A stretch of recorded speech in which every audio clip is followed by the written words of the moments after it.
And welcome to the Victory Talk Padawan. You excited for this today? I don't know how to do an interaction. I started the stream. Just try to think That here. work? Yeah, just do anything, So, I just want to get your thoughts, right? So, what were your thoughts on the EWC, like on who made it out of groups A, B, C, D, whatever, right? Dude, I'm gonna be honest with you. These Saudi Arabia tournaments are my favorite. Yeah. Like my favorite Tekken tournament ever was Gamers 8. Oh, really? And yeah, when they did that whole team thing, it was like Joe Crush and Joey Fury and Anakin Oh, on Team US, and they got fourth. Like Pakistan got first, Korea second, and I think Japan third, which is kind of funny because that's exactly how I would rate like the strength of like countries.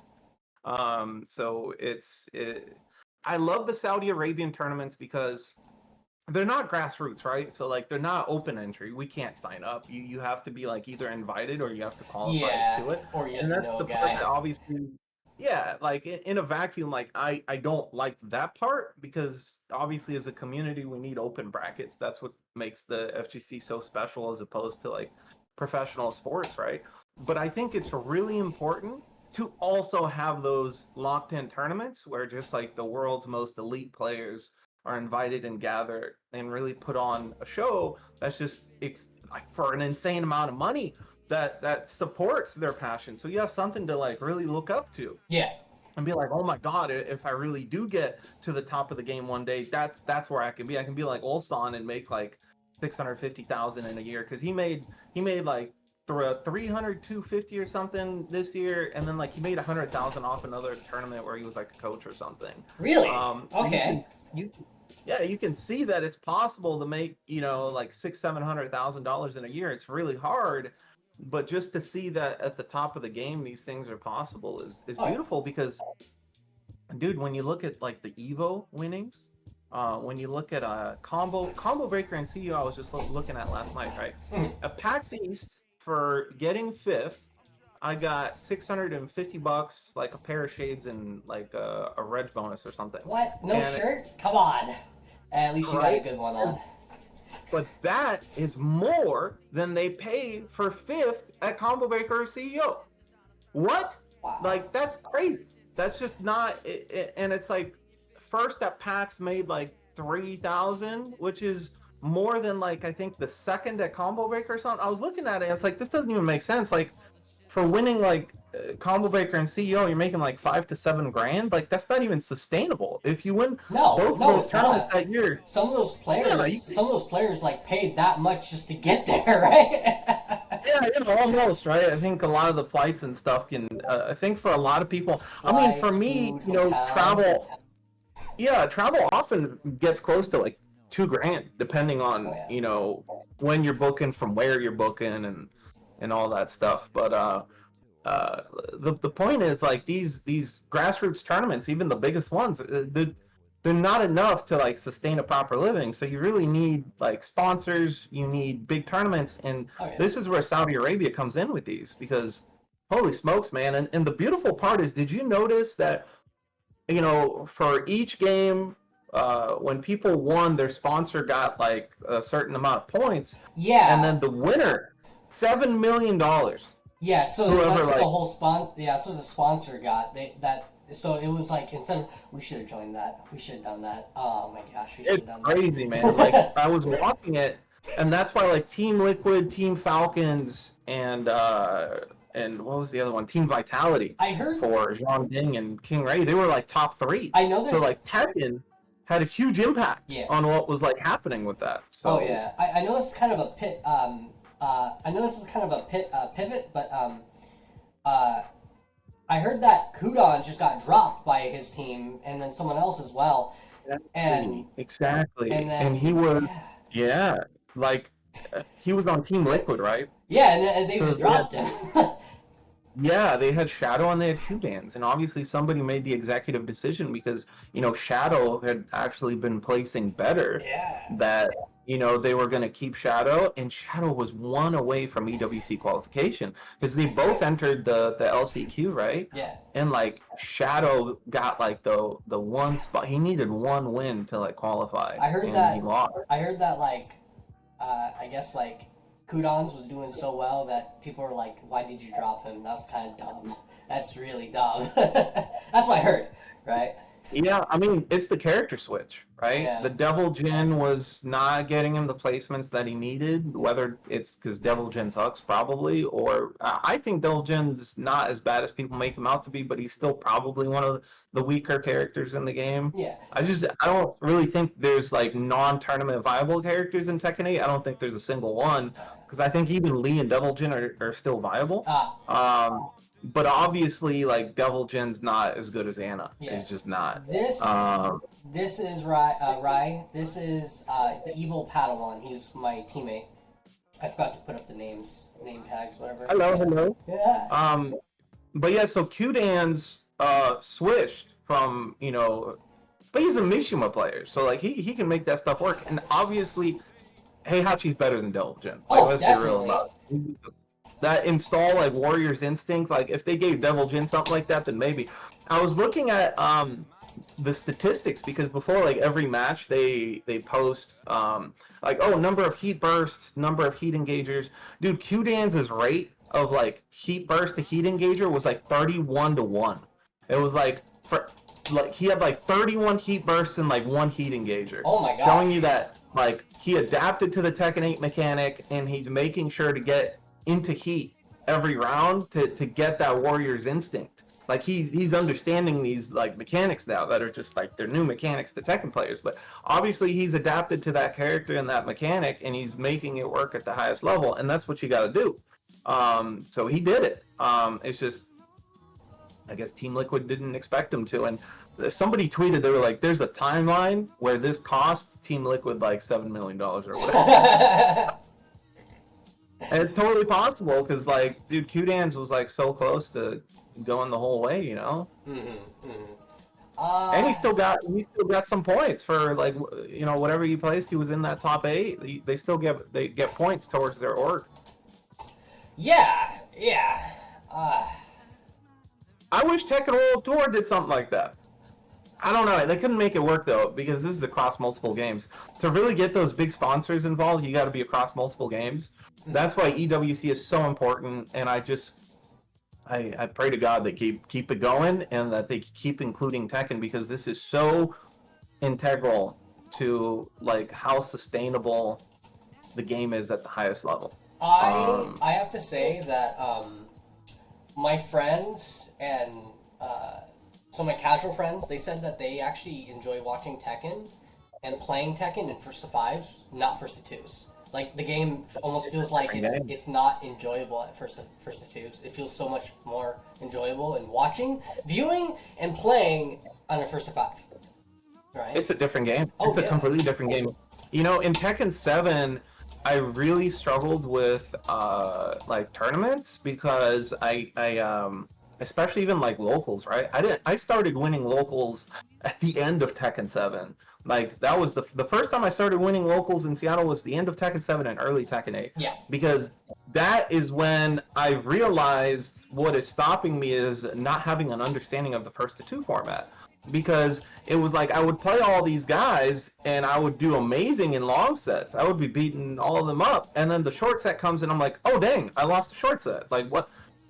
It's like, and I realized there's a whole formula to this, and it is a totally different thing from a first to 5 or a first to 10 or a long set, which is what Tekken 7 Online was. Ranked was infinite rematch, so I'd be playing a dude for 3 hours. Yeah. And I'm like, well, I have all these layers, and it's like, I realized I can't even get to the 3rd layer in a first to 2. Like, this ain't happening. So it's a totally different game, and being like unpredictable. Having those setups that work just one time, or 2 times, huge. Because it's like in a long set that's useless. Because it's like, oh wow, that's crazy. But then you see it and you're like, okay, I know what to do to like diminish that or like mitigate it or completely get rid of it or not fall for it again. But that first one, dude, If you're just unpredictable, unorthodox, and present some crazy stuff, and that's why you see the stress on their faces. That's why the Tekken changes. And I really, that first to five is so sick, dude, because Because you're seeing them almost stress at the same time, but you're also sitting there like, oh my god, what's going to happen next? I do have to yeah, say, they did a really good job. The developers did a really good job on making the game more enjoyable for people to view, right? They're getting there. They're really getting there, but the first of two stress factor, right? We're now seeing the evolving of the game, right? The first of two is so stressful, right? and it's just more volatile, right? I think that's why Ulsan is able to really excel in this format. Like, everybody was saying Ulsan has been struggling all year. He's had a character crisis. He's like not even sure. He's like switching to Reina and stuff. Dude, the tiers change based on how long the match is. I think actually Horang would be even more viable and crazier if it was a longer set. Really? Yeah, Horang players, it's like we have an answer for everything, but You have a risk we to need to everything, have a too. read. We need to have a read on the opponent. We need to like zone in and lock in on like how the person's responding. And when I'm doing a lot of the the paid coaching with Horang players, I'm telling them how they have to like lock in on that particular opponent and very quickly adapt and gauge like how they're responding so that you can cater your flamingo options and your options to that specific person. Because if we run the same offense against everybody, it's going to fail on a certain percentage of players. So it cannot be the same offense Yeah, you have because to. Bahrain's options have different coverage. Mm-hmm. In a long set, you can really zone in on like someone's like, oh, which part of Flamingo does that guy struggle with? Or like, which options does he go for? Okay, cool. I can just lock in on like these 2 to 3 things that counter those, and it becomes better. But if you're kind of like not sure how your opponent's responding, Yeah. if they're like unpredictable, it's difficult. It's difficult in a first to two, and you might lose to someone that's not as good as you. It happens. That's a That's good the point. game. Yeah. Yeah. But in a first to five, do you really see these people stretch their legs out? And that's the thing about Ulsan, right? Dragonov, to me, and I'm not glazing because you play Dragonov, Yeah. I've been saying this. I think Dragonov is the most fundamental character currently in Tekken. Down forward Right now in Tekken one, 8. quick poke, a good jab, a really good jab, right? Yeah. Right. The whole thing, you got to know what the other guy is pushing. Yeah. Like, it's hard otherwise. It's really hard. Yeah, if I just go up to you and press like jab down forward one or just stand in front of you, you're going to tell me what you want eventually, right? You really are, right? If I do a down two, you're gonna make a choice, right? Especially with it being -1, right? It makes sense. It makes a lot of sense. And because like Ulsan likes to do likes to quick pokes, right? Like he's poking you with a stick essentially. He really finds out kind of what you want, and he starts like narrowing it down so much. Right. You know It's what I'm the talking same about? with Brian, right? It's like Brian has like all these timing reads, right? Yeah, he's a The longer timing-based counter hit set is, character. yeah, the longer the set is, it favors low high. Because Okay. low high has like the best fundamentals, like it's crazy. And so does Ulsan, right? They're probably like at the very top of like fundamentals. And I think Arslan would actually excel in that first to five as well. He just never had the chance to even get to it. That's a good He point. was losing in first to twos. But if Arslan got into that first to five, what a menace. Same with Atif.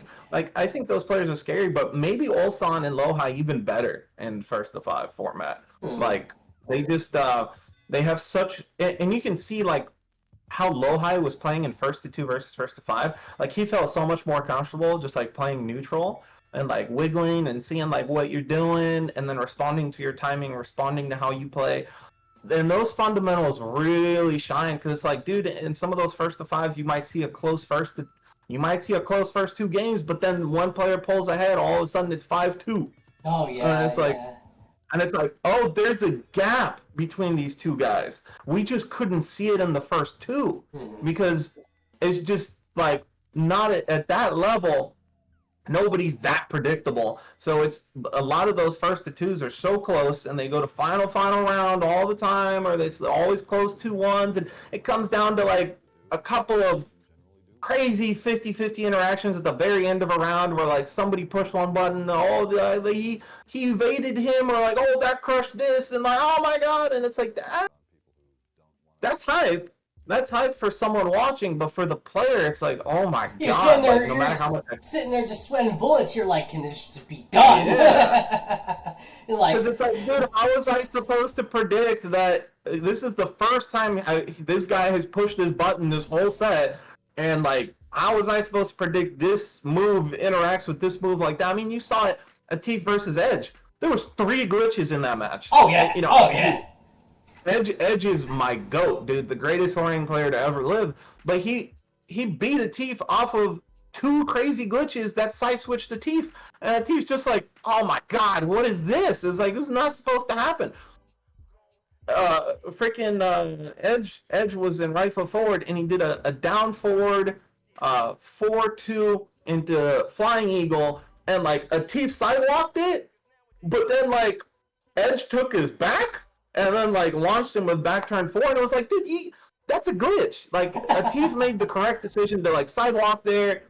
How is he gonna predict that it's gonna take his back and launch him and lose the round? Yeah, and then there was another one where he like woke up at the wall, sidewalked him, and then like Edge's move, which is not a homing move, like 180'd, tracked him, hit him, heat engager, and then like won that round. And it's like, dude, that's crazy in a first to two. You can't let they'll like one or two. They'll like decide if you get frustrated, right? Because seeing something like that, if I see it, I'd be like, well, that's it for me. I'm done. Right? It's crazy. In a first to two, it's too much of a big impact because most often, as you know, it's these clutch moments or a round or two that separates these players. So to have like a glitch or two happen like that and see a Teef lose is like, oh no, that's not good. Now in a first to 5, if you were to look at it, it was like, all right, well, so that one game, yeah, he lost that one game because of that one glitch, but brother, you had the whole set to make up for it. That's true. And it's kind of like in the first to 5, you really get to see what's what. And in a first to 5, if they go 4-4 final round, then you truly go, wow, it really is that close between these guys. They really are that closely matched in like all aspects. Yeah. But if it's like 2-1, 2-2, and then like 5-2, it's like, oh no, there's a gap.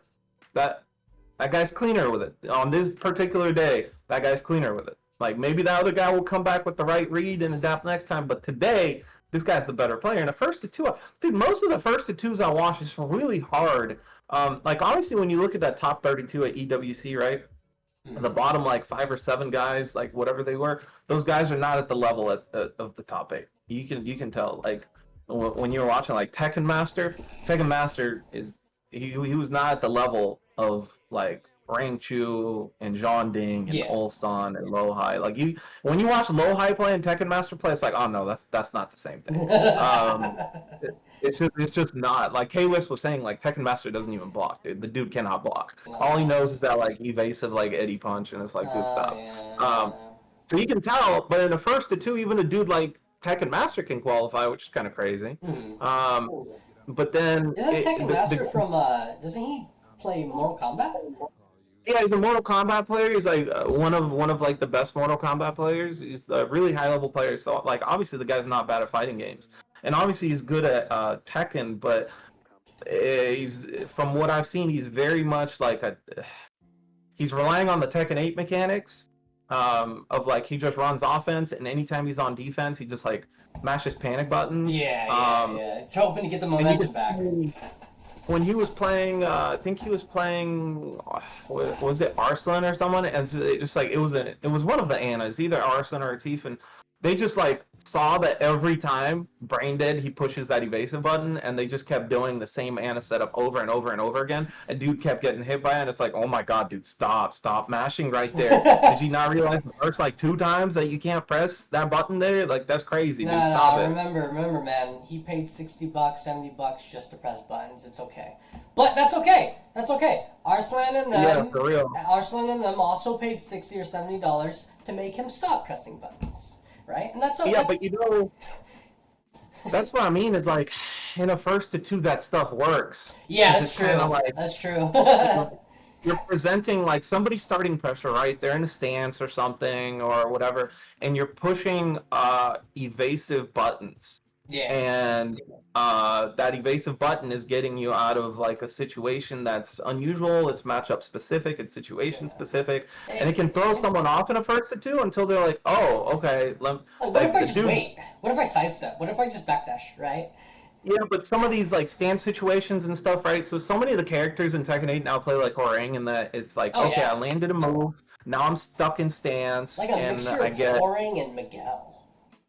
Yeah, and it's like now I get this mix between this and this. And Hmm. then like some character has like a panic button that like beats all options or like 5 out of 6 options, and you're like, oh, okay, that's kind of weird. Let me like find an option. And I think to glaze myself a little bit here, I think that's actually what historically has kind of separated me from my peers that play the character at the same level. Is they'll run into those situations and be like, what is that's crazy? How do I deal with that? And I'm like, oh, I've seen that. And it's because it like I've focused so much on a lot of these like crazy options that people have. So like I'm like, oh no, Yoshi can flash or spin there, so like you gotta you can't do these options. You gotta lock in on this one, stuff like that. Like I remember season 1, people are like crashing out because they were like, oh dude, Horang does heat smash. And he's like plus 11, but Lars pushes this button and like my launchers don't work. What am I supposed to do? And I'm like, brother in Christ, you have like 3 options here. There's like 3 options. I've already labbed this. Like you should know in tournament, you don't do the usual options against Lars in Heat Smash because he can just do this. Yeah. Um, Exactly. but that's where the character specialists shine and the people who really invest time in knowing matchups shine. Hmm. And I think that's one of my strengths. But in a first to two, there's still stuff where I'm like, wait, what? Like that happens? That's kind of crazy. I gotta like mitigate that. And a lot of the times in tournament, if I do run into something like that and I'm not sure what the answer is, I'll actually do everything I can to not enter that situation again. I'll be like, I'm not about to be like testing this mid-tournament match. I'm just like, that situation is not favorable. I don't want to enter it again until I figure this out. Okay. But to go back to this whole thing, first to two versus first to five, the game just changes. Yeah. And first to five, all of a sudden, starts to feel like Tekken again. Yeah, because you're starting to like actually.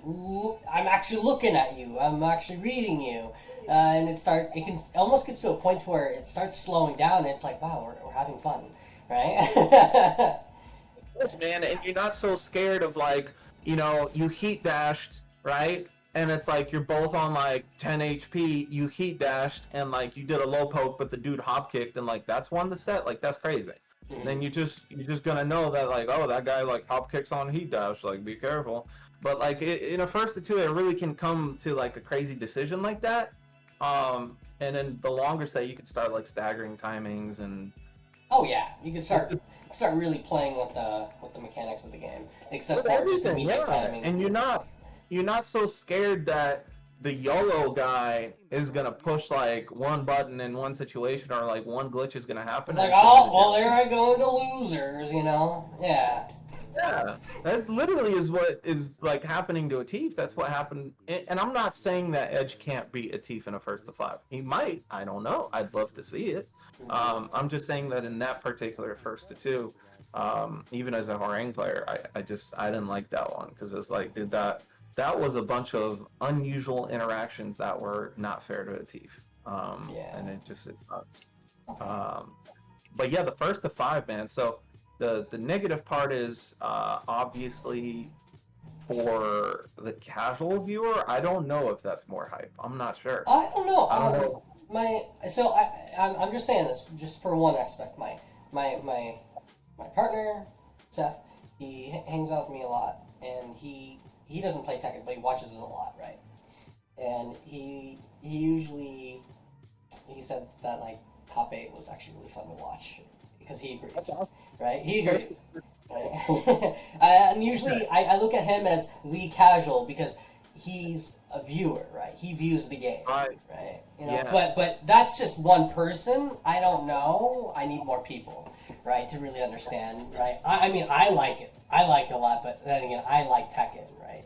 I wonder what someone who outside of Tekken actually likes. Maybe that's something we have to ask people. You've watched like MMA, right? The UFC, Yeah, right? yeah. Championship fights are always 5 rounds. Oh yeah. And the early fights are 3. Mm-hmm. So it's kind of like when you watch the good guys play, because so here's the thing. So at the lower to mid level, sometimes when you have like a really good player, there's just mismatches, right? When you look at like pools and things, like Oh yeah. we don't need 5 matches of somebody that started playing last month versus a Tief to determine who goes on to the next round. We That's don't true. need that. Like we don't need that in pools. Um, but later on, I would say increase the number, because if I'm watching a Tief versus Edge, I want to see these guys put all their cards on the table. I want to see it play out, and I want to see really truly who the better player is. I want to see it fully play out. I want all 5 rounds, because if you had a champion and a contender fighting in the UFC for the belt, and it's like 2 rounds, it's like, damn, I didn't even get to see the whole thing. It's like, I want to see what didn't these get- guys can really do. These guys have been like training. These are some of the. Like they were still feeling each other out. I got to see like 30 seconds of like adaptation at the very end, because the first like round and a half was just them feeling each other out. And Like, just throwing jabs and everything and like little teas. That's it. yeah, it was kind of like you're trying to see how the guy reacts. And it's like, oh, he always leans. Dude, if I throw that kid, he always leans in. He drops his hand right And there. Padawan wins by decision because he poked a lot more, right? Yeah. You actually want to see stuff, right? Dude, it's so whack. So this to me, this was the real shit, man. Yeah. Because it was like you really get to see people stretch their legs out, and you really get to see like the difference between a low high and a chicker, and you really get to see like, oh, okay, I see how those two players, how their characters interact, how their styles really interact. You get to really see it, man. And the first to two, you're kind of like, dude, so many of the first to twos, I'll watch like a first to two will be like Book versus someone. And let's say Book wins, if you were to ask me like, who's the better player? I'm like, I'm not sure. But Book won. Yeah, by a round. I'm not really sure if he's the better player. Yeah. And we're delusional to think that first to two really tells you like, oh no, I won. This guy He's is better. really that good, right? Yeah, I see what you mean. No, and obviously we're lucky with the Tekken World Tour that we have so many events, so it's an overall performance. Like you'll see a Rangchu enter like 10 of these, and you're like, okay, I can see his performance at all of them in comparison to like Gerlanda or something, and you'll be like, I can clearly see that Rangchu on average is placing much better than Gerlanda. I can see that Rangchu on average is beating much better players than Gerlanda. But we don't want to see statistics. We're viewers of the game. We don't want to see the statistics. Yeah. We want to see them play, right? Yeah, I see that. I see that there. Yeah, we don't. Yeah, the first 5 is hype, dude, and I love it. For top 8, I'd love to see like a progression where like, all right, pools are first to 2, because you got like a top seed, you got like a mid-tier player in there. Let's run the first to 2s, man. Let's just get through this shit. And then like maybe after pools, first to 3. Yeah. Like, hey, it's the good part. And it gets closer to the finals and everything. You start making it first to 5, right? The players will get more tired. Some of them will get more tired. It'll be a little longer, but man, people will enjoy it more. Really thinking about it. Yeah. There's breaks between the days. If we can stick to that format of like, I love how Evo this year ran all the pools on day 1. Yeah. They did it with 2,000 players. They ran all the pools on day 1. Then day 2 was everything else, and day 3 was top 8. That's perfection. If you can run it that way, it is perfect. It's the perfect amount of rest in between stages. It's freaking sweet, man. That's how they should do it. It's doable. So, big one I've been hearing about by my friends, I would like to know your thoughts on, was, I think this wasn't top 8, but what was your thoughts on, did the Pakistani players make top 8? Did any of them make top 8 or no? No. So Arslan and Latif lost before top 8. Yeah, I know John Dean took out Arslan, I think, right? So, what are your thoughts on no Pakistanis making it to the top 8? Dude, so it's really crazy that, okay, so if you look at the Tekken World Tour leaderboard right now, okay, and the Tekken World Tour leaderboard is a representative of the whole year, because it takes all of the Master Plus, Master events, and Challenger events into account. I noticed a lot of them don't even have dojo points because they make so many points off the main ones, they don't even worry about it. Yeah. Some of them do, like, not everyone, but when you look at that stuff, Arslan's number 1, Latif's Latif's second, number 2, Knees number 3. and they both missed Evo Japan. Oh. So they didn't So like those like points that like Nee got for the Master Plus, they didn't even attend that. Now they don't need it because they just did great at Evo Vegas, but it's another opportunity. Mm-hmm. So it's kind of funny that even with like less opportunity, they're still the top two. Yeah. And it just shows that like yeah, they don't win every time, but overall they're the best too. And I think if I were to yeah, because it's like Arslan can't achieve the same level of consistency he had in Tekken 7. Because it was like in Tekken 7, if Arslan's in a tournament, like he's winning. Like, Oh yeah. Oh yeah. Yeah. How rare is it if Arslan were to enter a tournament and he doesn't win? And if like he didn't win, then it's probably a thief. Mm. And it was kind of like they were just like the level. It was easier to be more consistent in Tekken 7. But in this one, it's like despite everything, they're still the top two. They ran a team tournament not that long ago, and we got to see the John and like all of Pakistan stretch their legs against all of Korea in a multiple day event with multiple different formats of team tournaments, and we saw it loud and clear that Pakistan is much better than Korea. But we just had a all Pakistan grand finals at Evo, despite a far lower number of Pakistan players entering than Koreans. And like 2 weeks later or whatever, we've all changed our opinion based off of one tournament with an odd format. I feel like that's a factor. I feel like that's a factor of like how like social media is nowadays, where like it's always fast. Again, remember, people are trying to get the popular opinion out first, right? It almost feels like not correct, you know? They're just trying to spew something out first, right? You know, control the narrative, maybe? I don't know what I'm talking about. Dude, it's crazy because all these guys, and this isn't, I would think differently if it was just a bunch of casuals commenting this, or the fans these are like high-level players. But no, I'm seeing my peers, tournament players, commenting this, and it's like, brother, a week ago, if you said Korea's better than Pakistan, we would call you delusional, because there was no argument, there was no debate, it was clear as day. How can one tournament with a unique odd format completely change the performance over the course of a year? It doesn't work for me. And again, as much as Glazing and love the first to five format, that's not Tekken, that's not standard Tekken tournament format. If we change it, then we can move the bar. If we were to change that format tomorrow and be like, all right, all tournaments are now like EWC, we might rethink like what we think of like skill in the game. But we've seen so much. It's almost hard to tell what is. Yeah, it's hard to tell almost what is like the It's still too early to find out like what is the definite way of like who's the best in Tekken right now. It's all up in the air, right? That's interesting. The format makes a difference too. Like clearly. It just these things matter. Formats change the meta, man. They just do. Like, let's say if we were to do like Red Bull Golden Letters. Have you ever seen that one? Yes, I have. Oh, look at that! We got a cat on stream. Let's go. Red Bull Golden Letters has this weird format where if you get a perfect round, if you get like 3 perfect rounds in a set, the other guy's eliminated. Oh. Do you know how much that would change the meta? That would. That completely would. If people had the time to, if we were told like that's the format permanently, we would all change how we play. You know why? Because we would all try for a launcher like round start. Oh, because if you get a launcher, take him to the wall, and then if you take him to the wall, ain't nobody backing up, dude. We're all gonna run a mix because everybody is gonna be trying to get a launcher, wall carry, wall mix, and get that perfect round. You're gonna try to increase your ratio of perfect rounds, so everybody's gonna have like multiple flow charts of like getting perfect rounds. Trying to.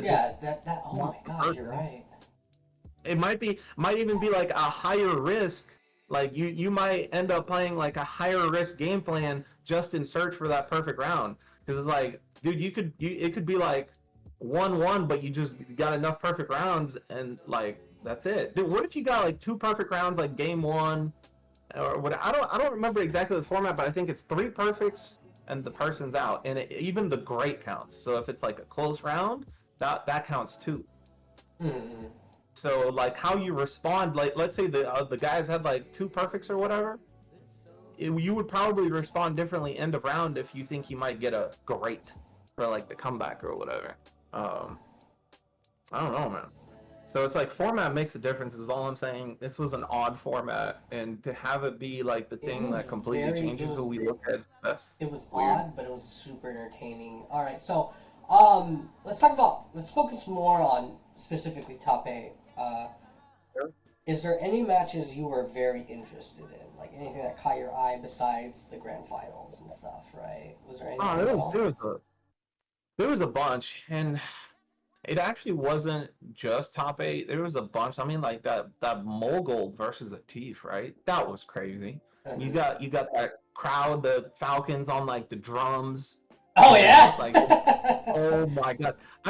We need crowd sound in there. I understand for like commentary purposes and all that, but like soccer matches have it, MMA matches have it. We actually want to hear the crowd. I would love to have been able to hear those Falcons fans because they looked crazy, dude. Yeah, they had like that looked like a soccer crowd.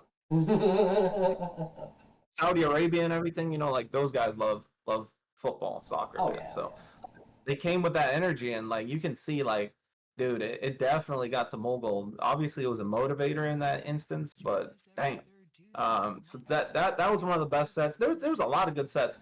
But I really liked Lohai, the way he was playing.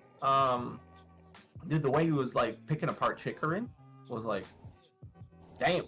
Because like Chikarin plays a bit unorthodox. He's actually a bit unpredictable.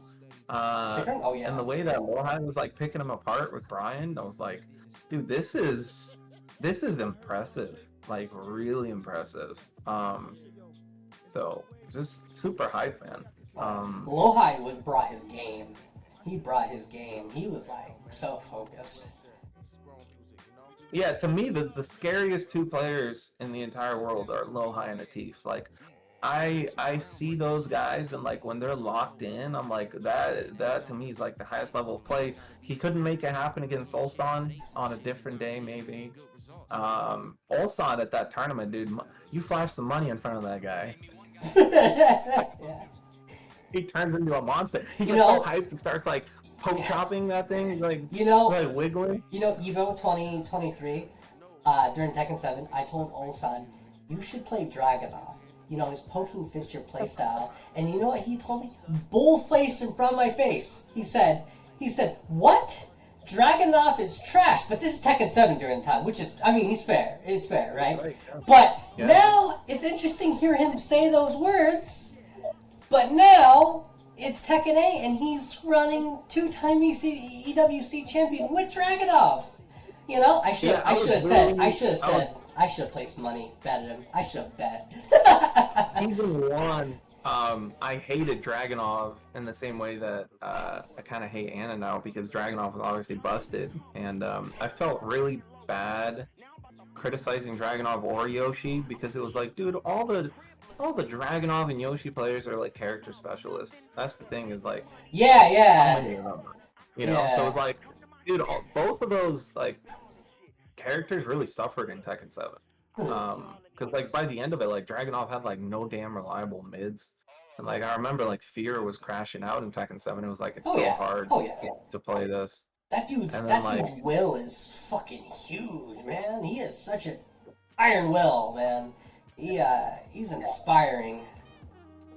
100%, man. And so it was really hard to like rip on Dragunov mains. And as far as Ulsan, it's like, dude, his favorite character, Bob, not in the game. What do you? Bro, imagine if he had Bob. Oh my lord.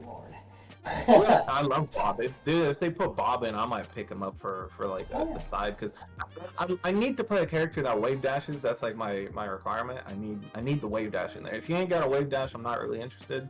It's difficult. But Bob is so fun, man. Then actually, our teammate Grow, he plays Bob.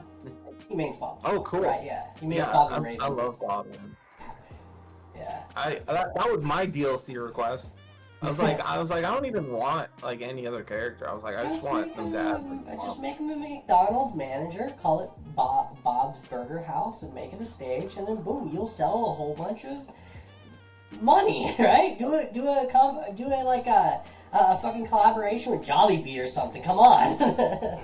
I think I think at the Namco office, they really live off of like character play rates. I've seen Harada mention it so many times, and it really tells me everything. They look at like character pick rates, and Bob just like wasn't that popular. I was like, outside of Ultron, I couldn't even. Who else played Bob in 7? Mac. Like Mac played Bob, but like that's it. Mac didn't even like travel and compete that much towards the end. But like it's really hard to like think of like Bob players, man. Like just not many. It's kind of like, so even in ranked, I didn't run into Bob that much. All right, so I'm gonna pivot to something completely different. Okay, we're gonna talk about that one guy you were dogging on. All right, I want to hear about it. Oh, the cheater. Yeah, the cheater. Yeah, I want to hear about it. Come on.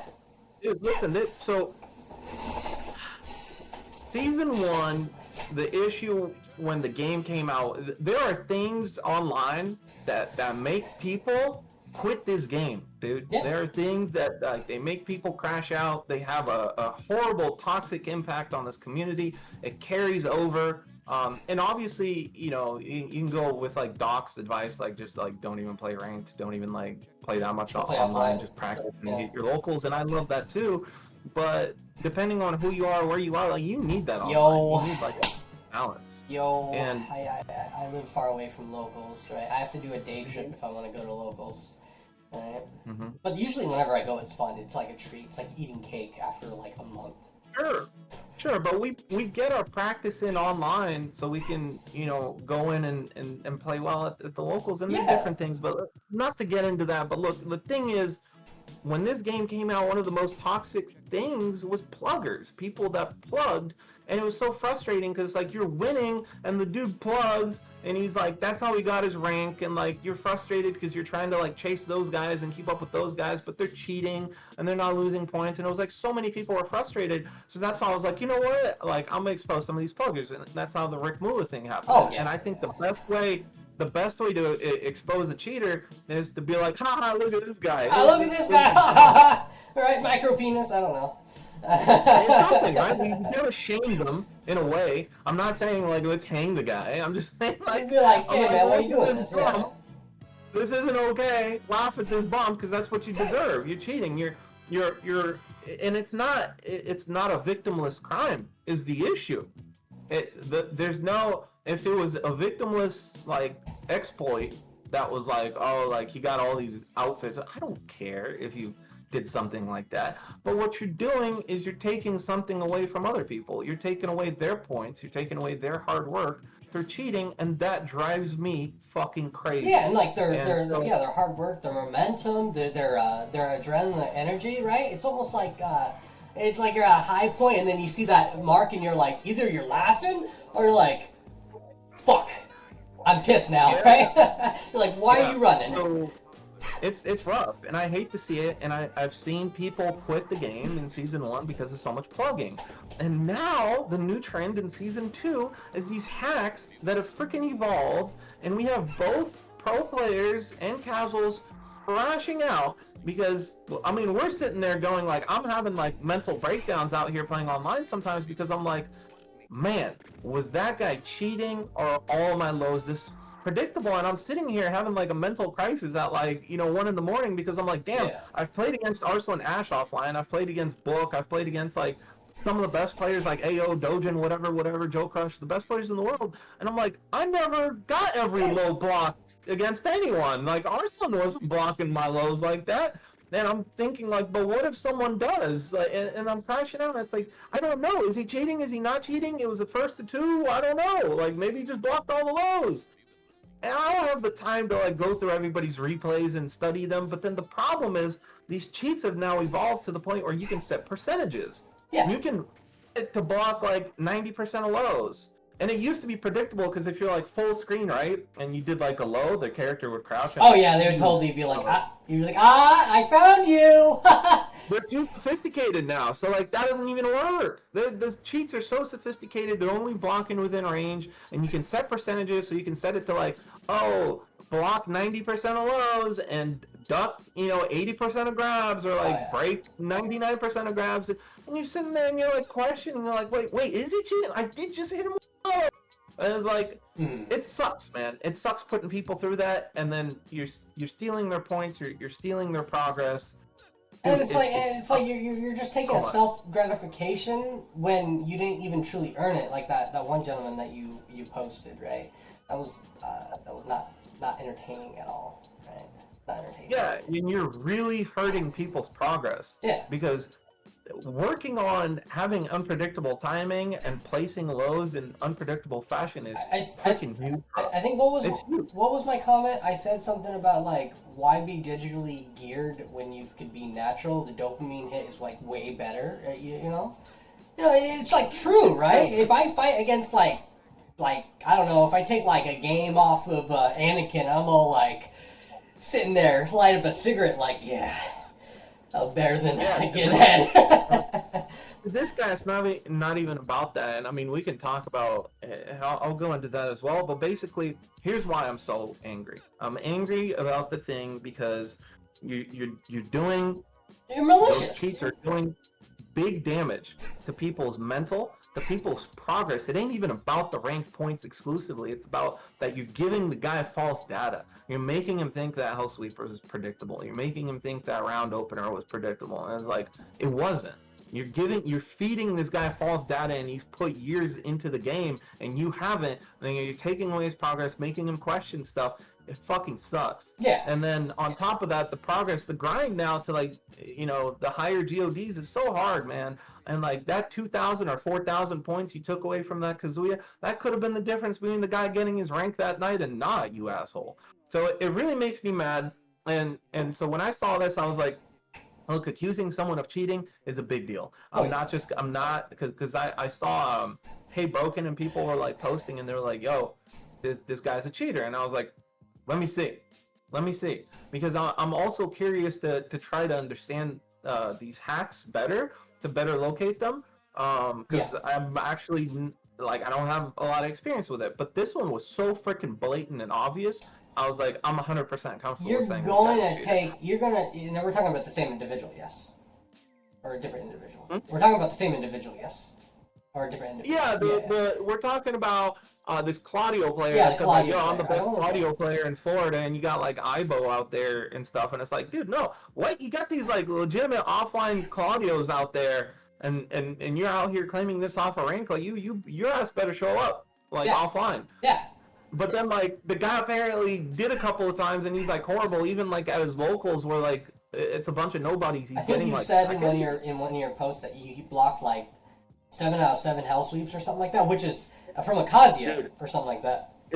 It was diabolical. So I watched him play this Kazuya for 5 matches. Oh wow! And this Kazuya was like mid, staggered timing, sidestep, mid, electric, mid. Like, dude, nothing is hitting. And then like low poke, block. No really? Punish? Yeah. You're gonna against Kazuya. You're gonna mid, low block. Okay. Really? And I watched it for like 5 matches straight, right? Every single low was like 20 lows across like 5 matches. Every single low was blocked, and they were on like different timings. None of them were predictable, because if we've all played that one Kazuya, be like, your hell sweep timing is so predictable, bro. Yeah. This guy wasn't even just hell sweeping. He was using like down back forwards or whatever. Stuff, right? Yeah. Like anything, dude. It was the goofiest shit, because even in that Kazuya string where he does like punch, low kick, everybody knows you low parry that shit, you scrub, but this guy's blocking it low and then like standing up for the mid, and I'm like, you're such a fake, because if you knew that was coming, you're low parrying, you're not blocking it, you scrub. Like, dude, it's such an eye roll. And watching it, and it was like all 5 matches, he blocked every single low, punished like half of them. Sometimes it's so unpredictable. He was like triple dashing forward to do like a running 2, and in the middle of the forward, down back. And I was like, who's doing that? Yeah, and then like, you do the down back, I actually and seen he's so that. surprised he blocked it, he won't punish it. And it's like, I actually seen that, and like and from what I know about like Tekken 8 system too, if you like do forward input, you when it comes to running, you can't block low very well. Not on reaction, right? Because of how it goes. No, not on right? reaction. You're not blocking any of those. Yeah, you're not doing it on reaction because it almost makes you commit whenever you go into that running animation. Right, you're almost locked into it almost, and you can't really do down back, right? It's definitely a thing at pro level of play to like dash in on someone and duck because maybe they dash have in low parry. Yeah. You sometimes they have. In fact, some of the Pakistani players, when they dash forward, they cancel their dash with a low parry. Yeah. So they're like forward low parry, forward low parry. I do that Some people have like keep out with jabs and other things, but the thing is like if that dude were to react to these things, he'd be punishing them. Because if you're so godlike that you're like dashing forward and you're like not blocking a 14 frame move, immediately going into a wall running 2, right? So it what I mean is like, and if it happened once, I'd be like, oh, okay, like the dude like had a missed input. Maybe he's in a flow. Forward, tried to like sidestep, did it down back, was surprised. I block lows by accident, 100%. I block lows by accident, dude. And it was like, well, I didn't mean to do that. Okay, but I watched this guy for like an hour, dude, and it was like he blocked every single low except for one match against Tenno. Because the dude went from like, he blocked all those game 1, and then game 2 starts.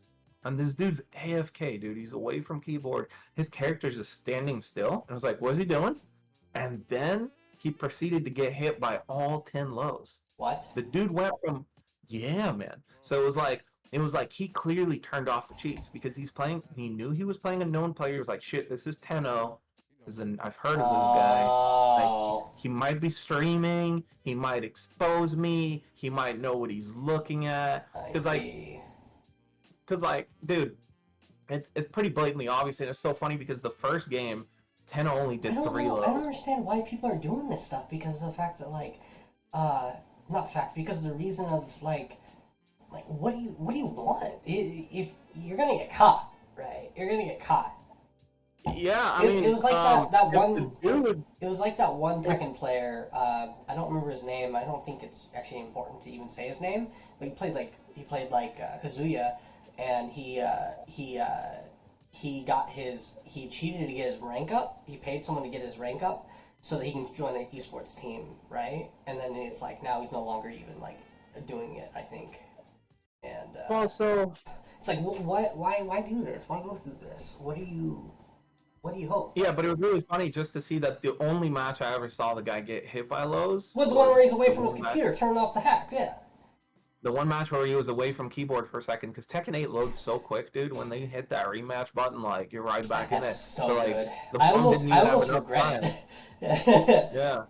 Yeah. So like, he's as slow as his running twos. So fucking bad. That's the thing is like, you already know like that shit. It's easier in Tekken 8. It still takes a little bit of skill, but like it's easier in Tekken 8. Yeah. And look, I'm not the best at instant runnings either, okay? But I don't play a character like Dragonov or Claudio that fucking requires them, okay? I'm good at my just frame skyrockets on both sides. Mm-hmm. Like if you play like Claudio, like bro, your running twos better be clean like that. What? If you're like GOD1, you better have instant running too. Hey, you better got that down. I don't even want to see your feet move. I just want to see it go.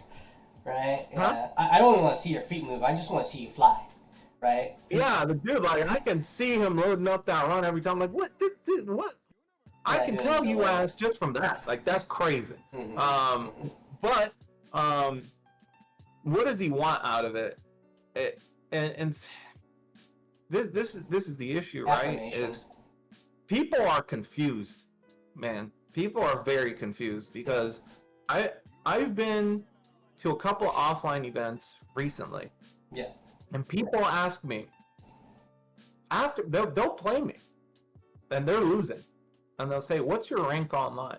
Oh! Like, why would you ask me this question? It doesn't matter. It doesn't apply. All that matters is what's happening right now. Maybe that's all they know. The only thing that matters, because sometimes higher ranks have like issues with offline for multiple reasons. Look at Zilla. Dan won. Quickly realize that when you go to like a tournament, right, and you're like hanging out, like, like when I was at like CEO and I'm hanging out with like, Founding Titan and Genghis Dawn and Shinobi Kun and like Speed and Fee and everybody's there at the table, like, oh, ain't nobody give a fuck what your rank is You online. want to You hang run out. that shit. You run it right now. Like, if you were to like mention rank in a group of like tournament, people will laugh at you. Like, ain't nobody care about your rank, dude. Like, what? It doesn't matter. Yeah. But these terminally online people somehow are misunderstanding the clout thing, where like they think that because everybody's posting these rank pictures, and it's because we're like bored and we got nothing better to do and there's no tournaments, and you're like at home, you're grinding, and you're like, yeah, I did something. I might sound like an old head here or something like that. I might officially be an old head now, but like I remember that whenever I would talk about ranked, like Fear, Silence, and a whole bunch of other people would just tell me, focus less on that, focus more on having the rank be like a skill level, and you want to get higher in it. Not so much of just having the medal. You want to. It's like this is like the difficulty, and you want to get higher so you can see where you're at, right?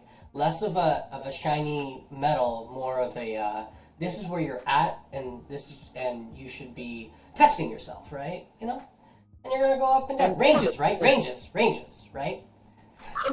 To an extent, and it's really funny because sometimes I have seen this case where, like, let's say somebody's like God, right, and somebody's Tekken God, but the Tekken God guy is actually a better tournament performer, and there's too many factors that make it different, but one of the most underrated, not talked about factors is this: in ranked, if you're winning like 50, if you're playing same rank only, right?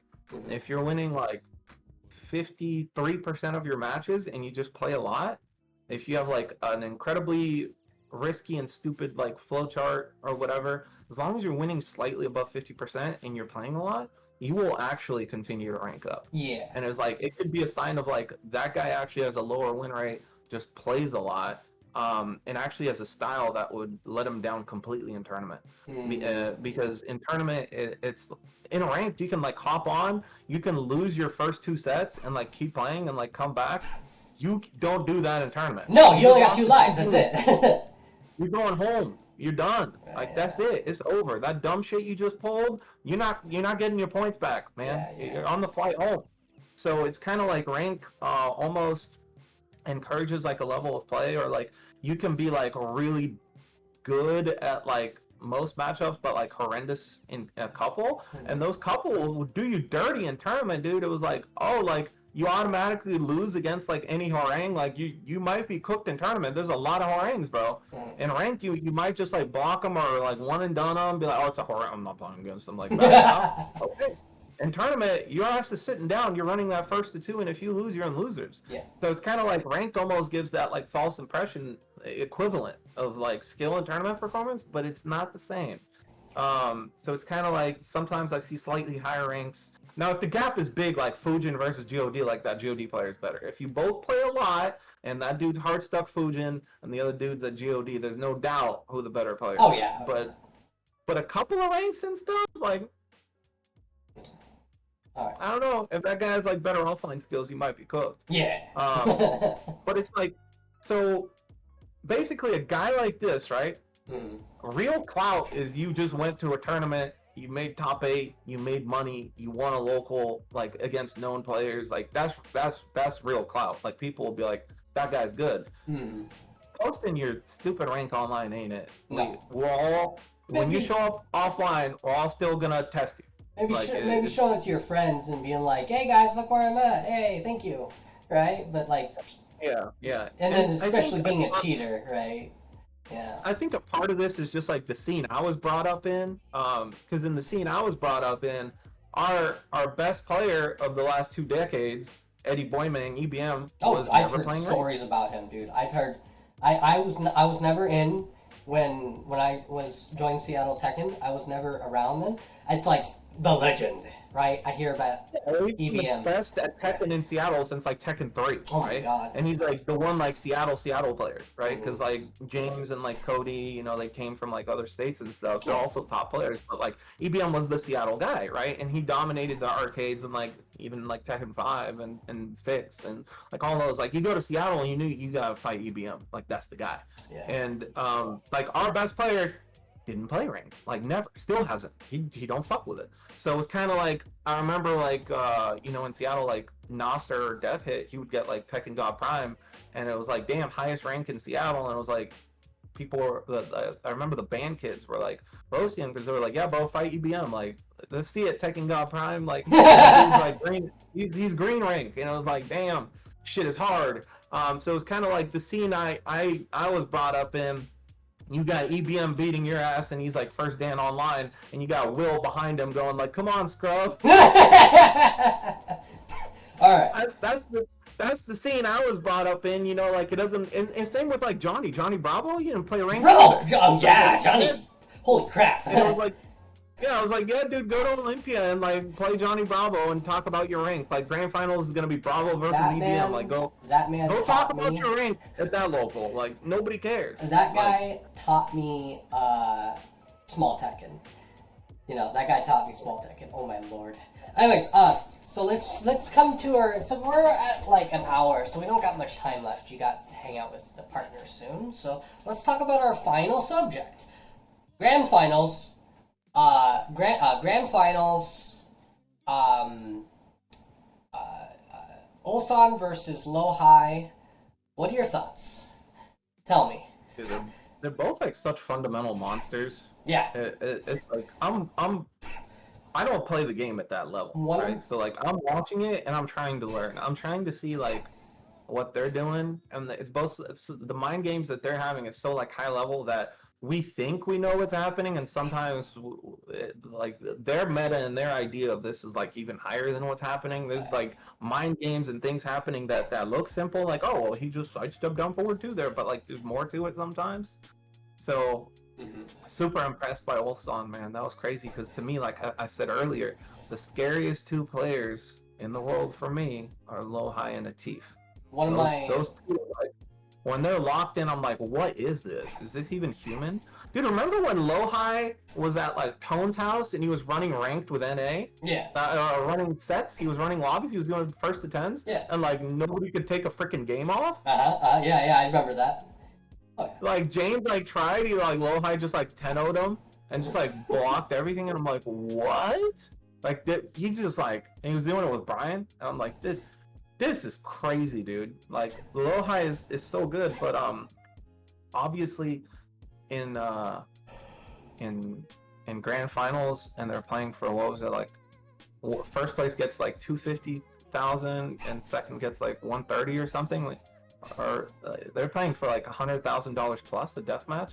Dude, nerves are even in a first to five gonna come into play. Yeah, and also Ulsan's like playing for his title too. You know, he wants he's it. Like, he's so locked in when that money's on the line. Like some people excel in that environment and other people crack. It seems that when it comes to like the most intense of moments, maybe Atif has a bit of a crack in his mental, for example. Maybe even Low High a little bit. Because you will often see Low High lose at the very end of tournaments. He's always like top 3, and like somewhere around there, maybe gets nervous. Evo was crazy, dude. Day 1 and 2, Low High won all of his sets 2-0. It was 2-0, 2-0, 2-0, 2-0, 2-0. Oh yeah, I seen that. Yeah. Like nobody can take a game off of Low High, and then like the finals come up, and then like just like couldn't win. He did like a snake edge, and I was like, was that a missed input, or did he just like mentally crash out? Was he trying to get hatchet kicked? Like errors are happening, like nerves are playing. So like none of those the monetary difference in between all those positions wasn't that big until top 2. That gap between first and second is ridiculous. It's like $100-something thousand. It's like it's insane. So I don't even know, like, is Low High playing at his best? Ulsan clearly is. Oh yeah. Now he knows. So like I don't know. Now I think it's Now I That's think what makes it's for EWC so sure hype. that Ulsan is definitely a Dragunov main. Alright, it's definitely his guy. I love the believe in your main story. I really do. But people are also forgetting that this tournament, we've seen both sides of the coin. Yeah. Because people are like, well, what we learned at EWC is that you got to believe in your main. What about Q Dance? Like, this dude just had a career turnaround off of not believing in his main. He just said, screw this Devil Jin stuff that I want. I'm going old band. Yeah, I'm going to Heihachi. So it was like, believe in your main, yeah, but I don't know. Because we saw both. We saw a guy that believed in his main and it worked out, and we saw another guy, and obviously the guy that believed in his main actually won. But the other guy also had a career turned around off of this. Don't know, man. I'm always gonna be on the believe in your main side because I'm biased because I'm trying to believe in my main. But what were your thoughts on Ulsan? Ulsan saying, "No one can beat me" or something of that. Something of that. I'm paraphrasing, not being correct. Right? He said essentially that like I want someone to beat me or nobody can beat me. I don't recall what it was, but he said something like that, and he stood with it, right? He kept with it, right?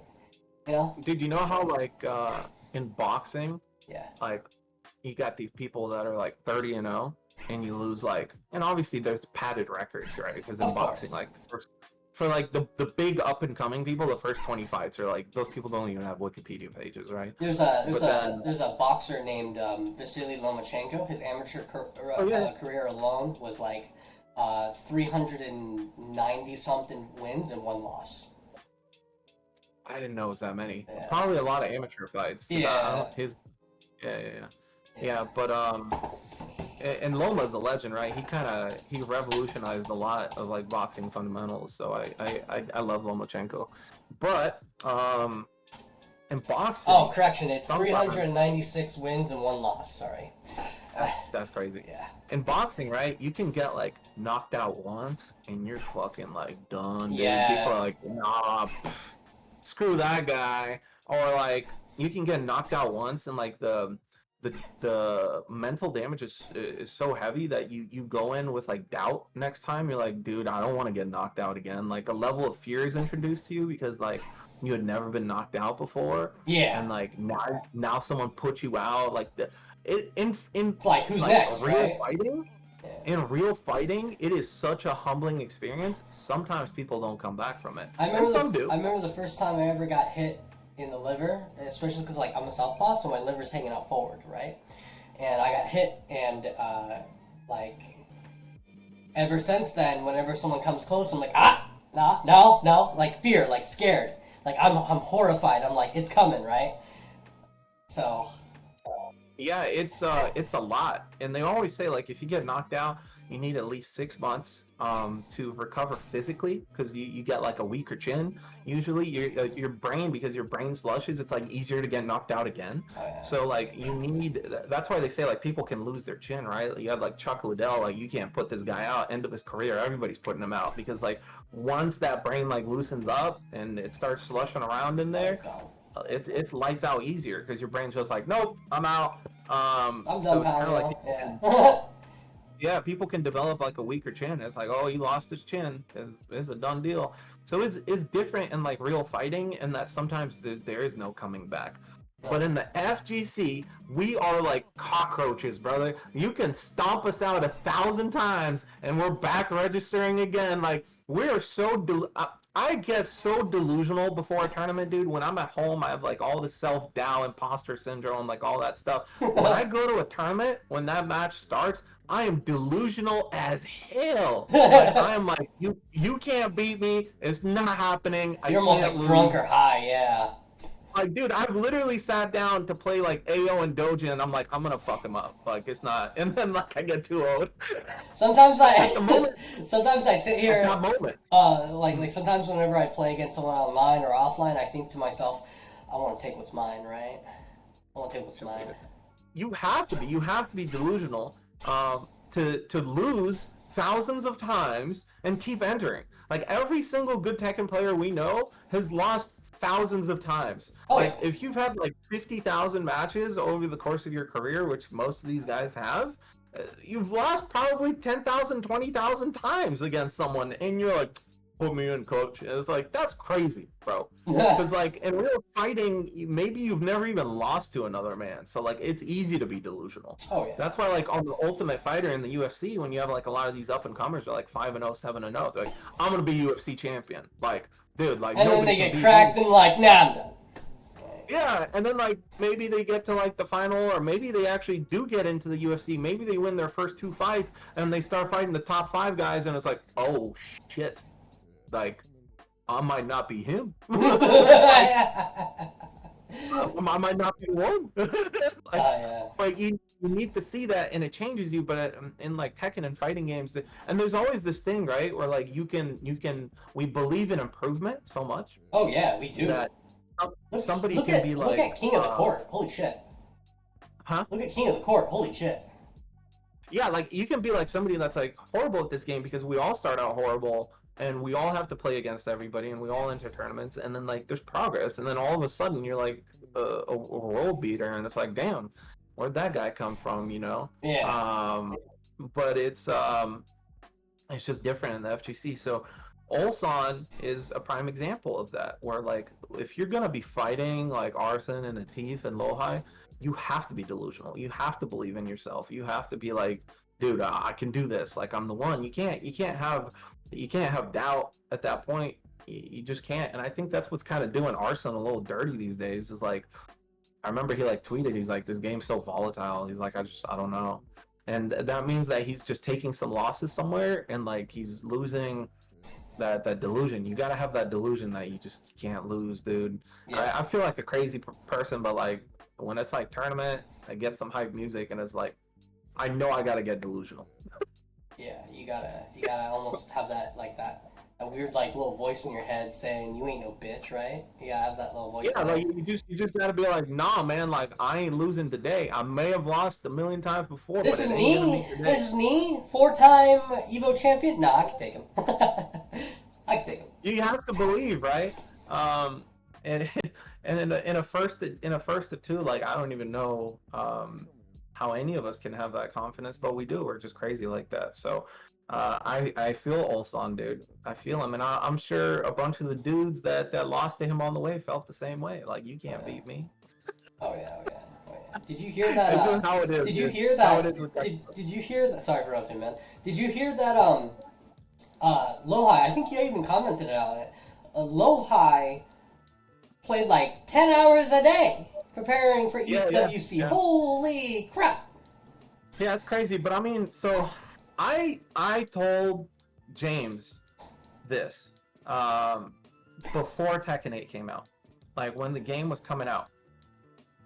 After I played the network test, actually, it was when I played the beta came out, and I looked at this and I raised an eyebrow, and I told James, I said, you know why I'm super excited for this game? You know why I love this game?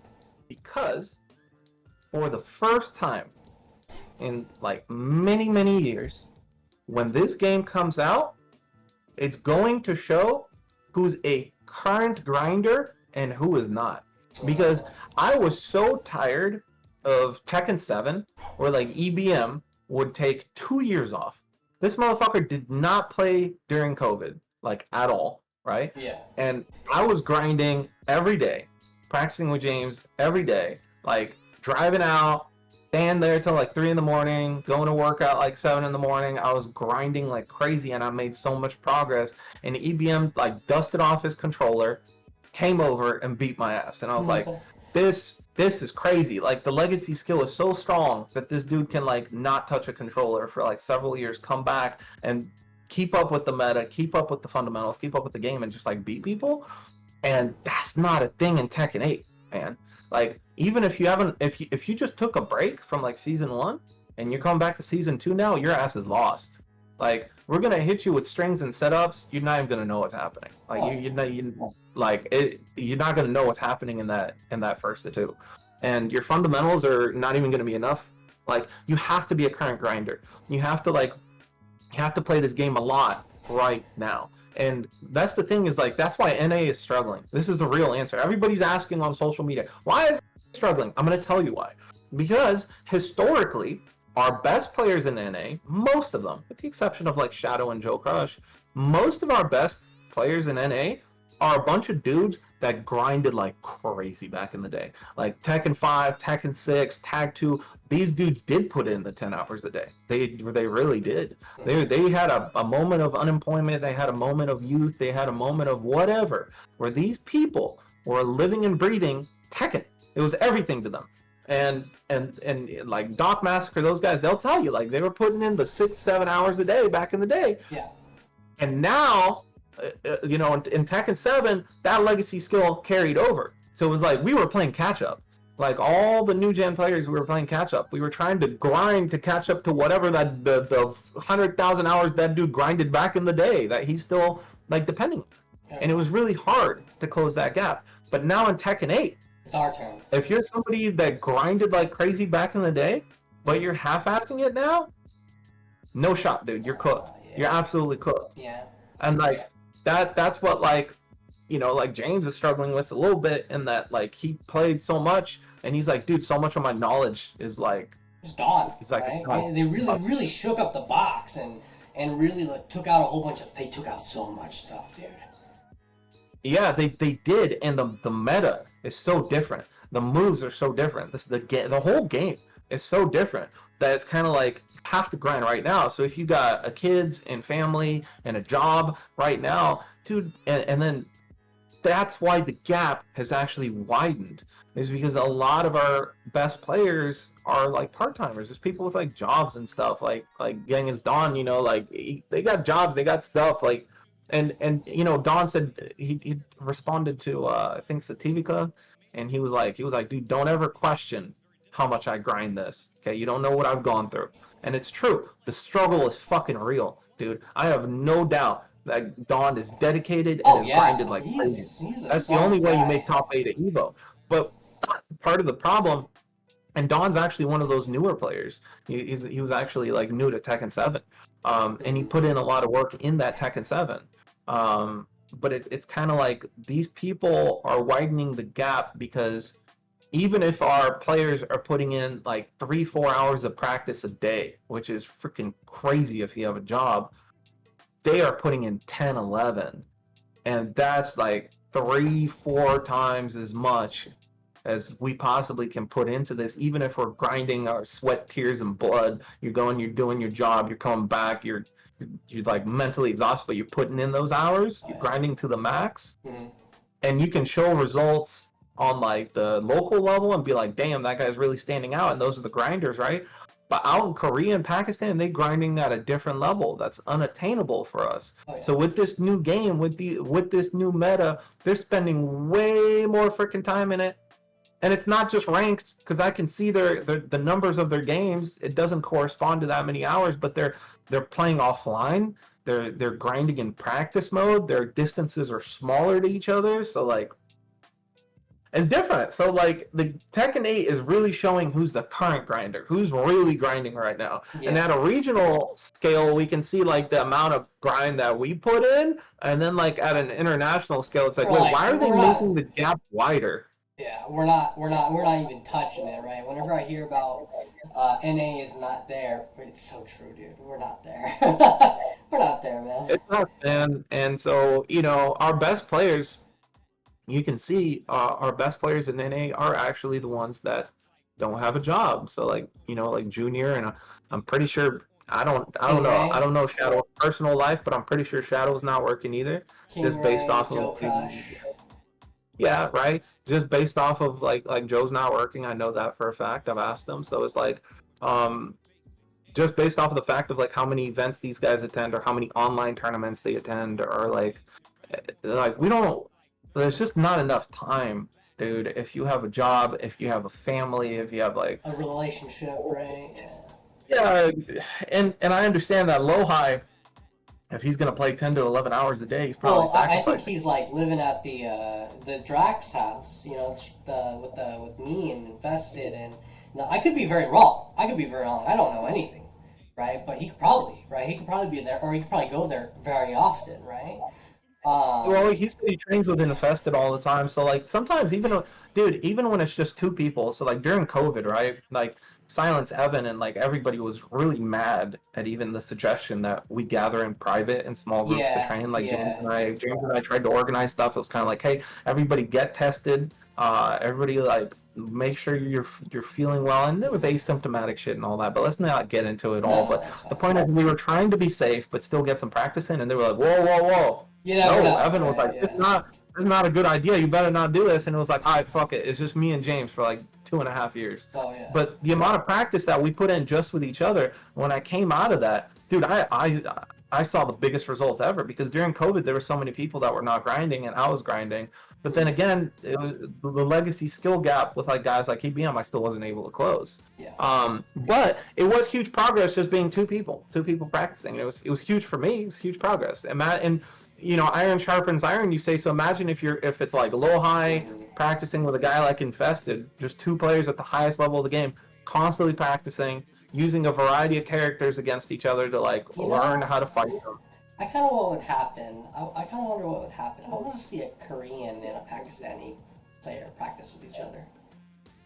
And you know, there's been some of that. Like, remember when like Knee went to Pakistan? Arslan, yeah, I remember when like Arslan first showed up at Evo Japan, Yeah. and then like I think Honey OI showed up, and Nee was like, "That's it, I'm going to Pakistan for training." And he arrived at the airport, and they greeted him with like flowers. Yeah.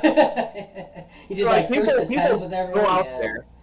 Oh, yeah, and I know that when people are like super dedicated, they will travel.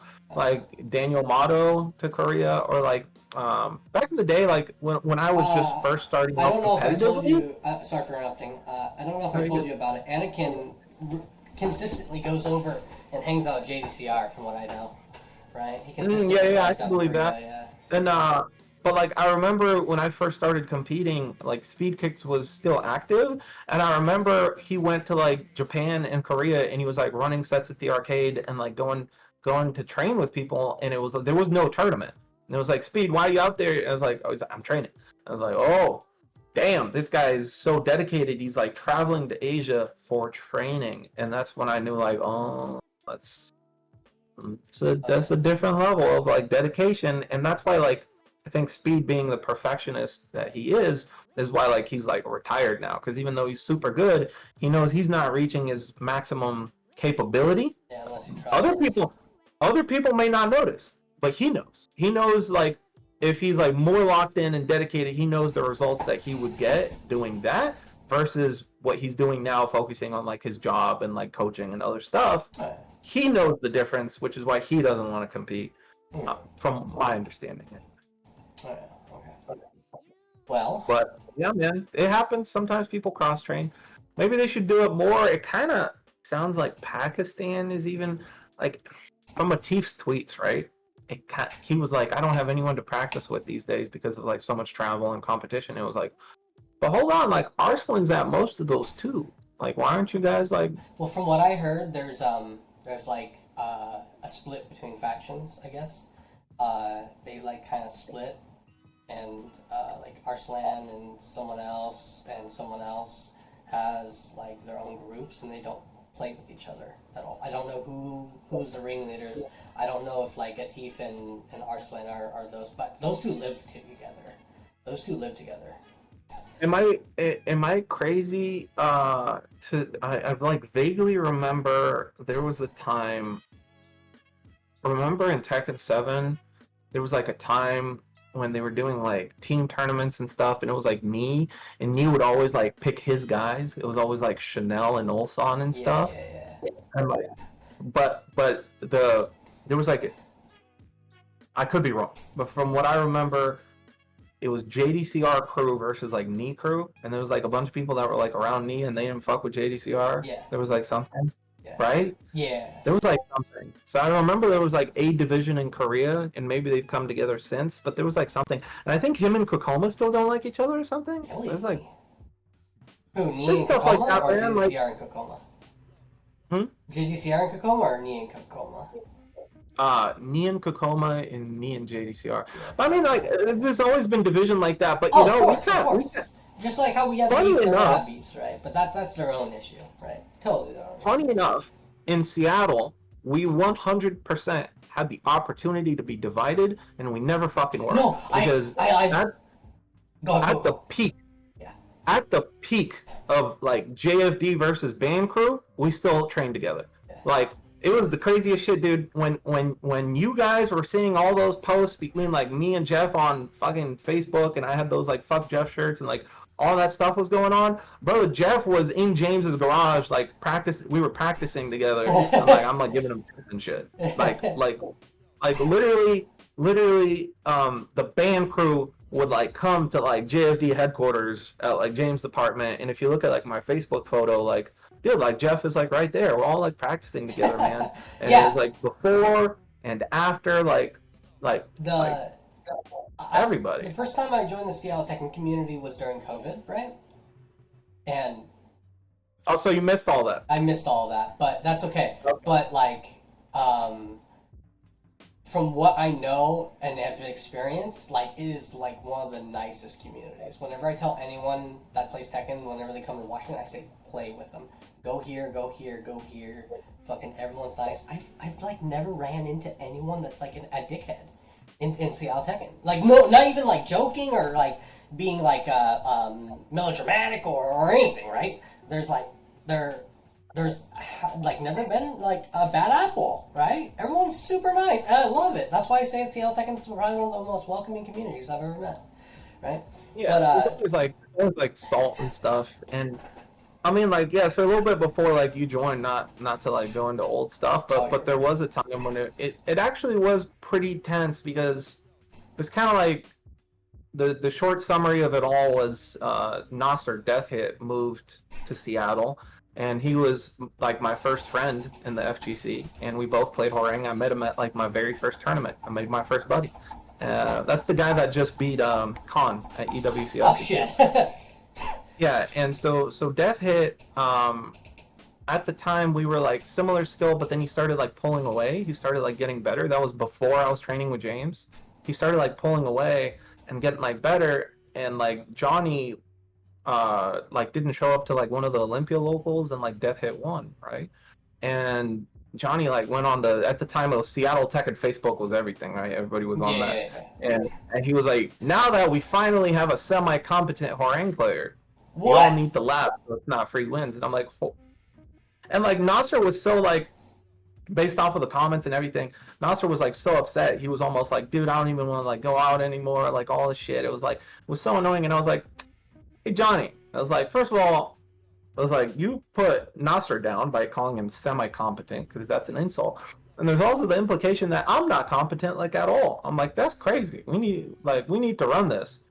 And obviously, like, you know, Jeff was like, oh, there's a waste of his time and all that. And it turned into this like beef that went on for like a full year of back and forth on Facebook, to the point where like Evan had to like delete posts. And he was like, guys, Evan was like, stop beefing on Facebook because it's scaring off new players. He's like, people are intimidated because they see you guys calling each other trash, so like they don't know how to feel about themselves. If you guys are calling each other trash, like, you know. And I was like, all right. Evan's like, keep it on Twitter or something. He's like, just, and I was like, okay, cool. But it was like, and then like I started selling shirts that said like "fuck Jeff" on.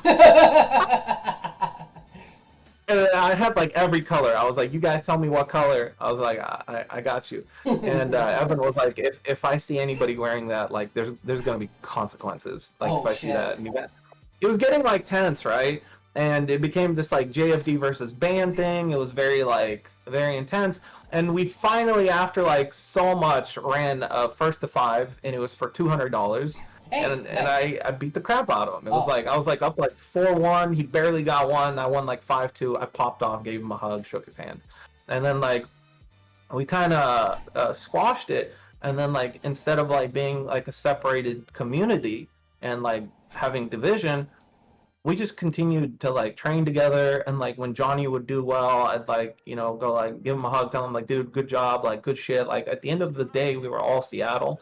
And like same thing, I kept practicing with like Taurus and like everybody. Like we'd all play, man. Taurus. There was no like, yo, band is not welcome at James's house. There was no like, yo, JFD's not welcome at these like, you know, TRC like Olympia locals or anything. It was like, dude, it was cool, man. And people will get loud. Like, well, I remember like when me and Taurus were like playing at Northwest Majors. It was after the Johnny thing, and we were playing to see like who, I think he like who gets into like top 24, and it was like a Tekken World Tour like freaking major. It was like Anakin, Jimmy, like Speed Kicks, Peeling, like everybody was there, right?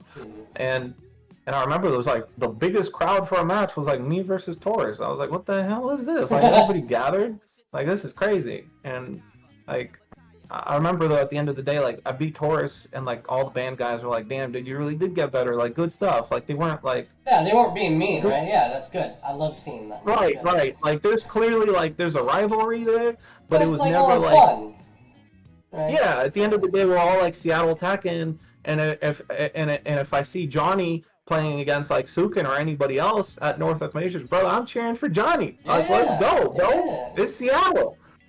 So it's kind of like I guess this long-winded thing is to say like there can be like competition, there can be rivalry, but there doesn't need to be division.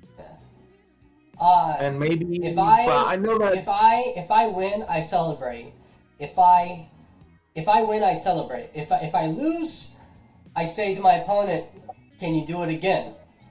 If they really succeed, like they win really big, I say, I celebrate with them, but I also say, "Can you do it again?" But I don't do anything antagonistic, right? But I just say, "Can you do it again?" Tekken player cockroach mentality. Yeah, right. Can you do it again? Right?